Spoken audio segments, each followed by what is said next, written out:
Евразия экономикалык биримдигинин мейкиндигинде былтыркы жылдын декабрь айынан 2020 жылдын сентябрына чейин баалар 4,2%га жогорулады. Бул керектөөчү товарлардын 360 түрү боюнча жүргүзүлгөн эсептөөлөрдүн жыйынтыгы.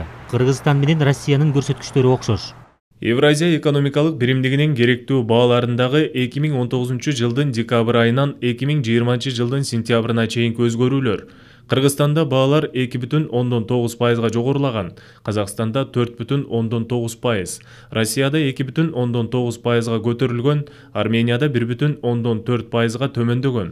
Белоруссияда товарлардын жалпылаштырылган наркы 4,7%га жогорулады.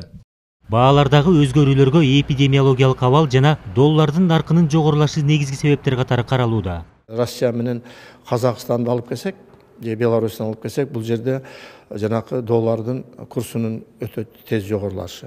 Себеби дегенде, маселен Кыргызстанды алып келсек, Кыргызстан деле ошондой эле, маселен Россиянын ичинде деле көпчүлүк товарлар бул экспорттон келет. Маселен өзү чыгарбайт деп толук боюнча, маселен биз Кыргызстанда азык-түлүк товарларын эгер алып келсек, 3 эле түрдөн өзүбүздү камсыз кыла алабыз. Ал эми дээрлик 40%дан ашыраак товарлар бизге сырттан келет. Көрүп атасыздар, чындап келгенде биздеги баалардын өтө кымбатташы көбүнчө сентябрь айында түшүп келди да, сентябрдан октябрдан. Бирок баалардагы өзгөрүүлөр мезгилдик өзгөчөлүктөр менен да байланыштуу. Маселен, июль-август айларында мөмө жемиш салыштырмалуу арзандаган. Бензиндин наркы жайдын алгачкы күндөрүнөн тартып төмөндөдү. Баанын жогорулашы болсо айрыкча эт азыктарына жана кум шекериге байланыштуу. Керектөө товарлары дагы көтөрүлөт деген божомол бар. Эми баалар негизинен көтөрүлүшү мүмкүн. Биздин болжол боюнча Кыргызстандын биз эметкенбиз 4%-дын тегерегинде болуш керек да инфляция быйылкы жылдын жыйынтыгы менен. Себеби дегенде баягы күздүк фактор бар.